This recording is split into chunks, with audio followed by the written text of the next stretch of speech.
Hello guys, আজকে চলে এসেছি ভূতের গলি রুফটপ রেস্টুরেন্টটি দেখার জন্য। এই রেস্টুরেন্টের সৌন্দর্য এবং কি কি রেস্টুরেন্টের ভেতরে আছে এ টু জেড সব দেখাবো আপনাদের এই ভিডিওতে। আমরা চলে এসেছি টাঙ্গাইল শহরে, আর টাঙ্গাইলে এই রেস্টুরেন্টটি নবাব কাচ্চি ডাইন যে রেস্টুরেন্ট আছে ওই রেস্টুরেন্টের 9 ফ্লোরে, আই মিন 9 তলাতে। এখানে 8 ফ্লোর মানে 8 তলা পর্যন্ত লিফট রয়েছে, এরপরে একতলা সিঁড়ি বেয়ে উঠতে হবে। আমরা লিফটে চলে গেলাম এবং এখন সিঁড়ি বেয়ে আমরা রুফটপের উপরে উঠতেছি। সিঁড়ির এখানকার ডেকোরেশনটা জাস্ট ওয়াও ছিল, অস্থির। তাদের ডেকোরেশন এবং ডিজাইন অনেক সুন্দর।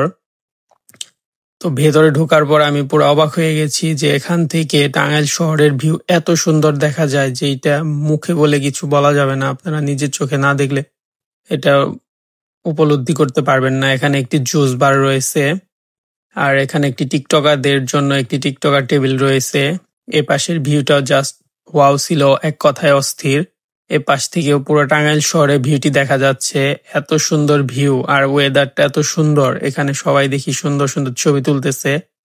এখানে ফ্যামিলিদের নিয়ে সবাই বসে খাবার খাচ্ছে, এখানে সবাই বসে খাবার খেতে পারবে। বিশেষ করে রেস্টুরেন্টের ডেকোরেশনটা আমার কাছে একদম মনোমুগ্ধকর লেগেছে, অসাধারণ। টাঙ্গাইলের মধ্যে এত সুন্দর একটি রেস্টুরেন্ট এই প্রথম হলো। এত সুন্দর রুফটপ রেস্টুরেন্ট টাঙ্গাইলে কোথাও নেই, এটাই প্রথম। তো আমার কাছে এক কথায় জাস্ট ওয়াও লেগেছে এর আশেপাশে ভিউ, এবং এখানে একটি ঝর্ণা দেখা যাচ্ছে। এখানে অনেকগুলো প্রায় 100-রও বেশি ফুল দিয়ে সাজানো হয়েছে এটি। এদিকে তো জাস্ট ওয়াও এবং অস্থির।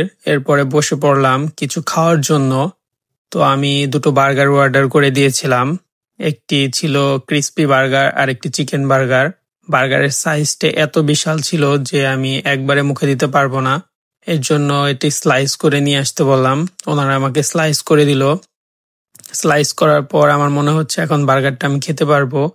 এরপর বার্গারটা আমি এক পাশ থেকে ছুটিয়ে নিয়ে মুখে দিয়ে দিলাম।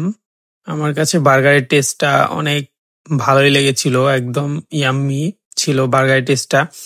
আসল কথা, আমি তো বার্গার লাভার, বার্গার আমার প্রিয়, এর জন্য আমার কাছে বার্গারটা ভালোই লেগেছে। আপনারাও ট্রাই করবেন, দেখবেন কেমন লাগে। ক্রিস্পি বার্গারটা এক কথায় অস্থির ছিল।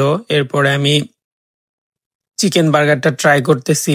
চিকেন বার্গারটা দেখি এরকম, এটা খেয়ে দেখি এখন এটা কিরকম হয়েছে। তো চিকেন বার্গারটাও জাস্ট ওয়াও ছিল। কামড় দেওয়া মাত্রই মাংসটি ঝুরঝুরা হয়ে ভেঙে গেল, কারণ মাংসগুলো একদম পুরোপুরি ভাজা ভাজা ছিল। এখন আমি সস দিয়ে ট্রাই করবো, দেখি কিরকম লাগে। বার্গার আমার বরাবরই খুব ভালো লাগে, তো ওনাদের বার্গারটার টেস্টটা আমার কাছে অনেক ভালো লেগেছে। তো আমি সস দিয়ে ট্রাই করে দেখলাম, আরো বেশি সুস্বাদু খেতে লাগতেছে। আপনারাও ট্রাই করবেন, এখানে মজার মজার খাবার। এরপর আমি এই পাশে একটু চলে আসলাম। এখানে আমি এসে একটু রাজার হালে বসলাম, মানে রাজার পাট নিয়ে। তো এখান থেকে ভিউটাও জাস্ট ওয়াও, জাস্ট অস্থির ছিল। সবাই এখানে এসে ছবি তুলতেছে। আজকে ভিড়টা কমই ছিল। এরপর আমি চলে আসলাম এনাদের পার্টি জোনে। এটা নতুন করে করা হচ্ছে পার্টি জোন। এখানে বিভিন্ন বিয়ের ওকেশন এবং বার্থডে পার্টি ইত্যাদি করার জন্য এটি করা হচ্ছে, এখনো পুরোপুরি হয়নি। তো এটা পুরোপুরি ঠিক হতে আরো 1 মাসের মতো সময় লাগবে। তো এখান থেকে আমি একটি উইন্ডোর ভিউটা দেখতেছি, আই মিন জানালার ভিউটা। এখান থেকেও টাঙ্গাইল শহরটা অনেক সুন্দর দেখা যাচ্ছে। জাস্ট এক কথায় ওয়াও। আপনারা সবাই একবার হলেও এই রেস্টুরেন্টে এসে ঘুরে যাবেন। আমার কাছে তো জাস্ট অস্থির লেগেছে, টাঙ্গাইলের মধ্যে এত সুন্দর একটি রেস্টুরেন্ট হয়েছে। আর এর লোকেশন একদমই সহজ, নিরালা মোড়ের এখানে নবাব কাচ্চি ডাইনের 9 ফ্লোরে।